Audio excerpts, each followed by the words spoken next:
Siku ya jana, nyota wa klabu ya Wydad Casablanca Aziz Ki alikimbizwa hospitali muda mfupi baada ya kutamatika kwa mchezo wa ligi ya shirikisho kati ya Azam FC dhidi ya klabu ya Wydad ya kule nchini Morocco. Mchezo uliochezwa kwenye dimba la New Aman Complex kule visiwani Zanzibar, ambapo Wydad waliibuka na ushindi wa bao 1-0.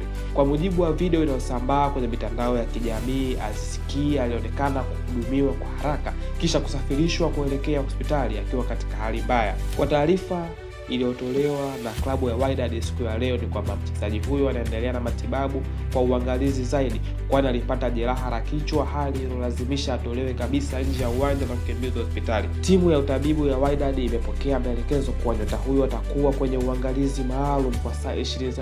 Baada ya hapo taarifa zaidi itatolewa. Watanzania wote na wapenzi wa soka tunamwombea aweze kupona haraka na kuendelea shughuli zake za soka kama kawaida.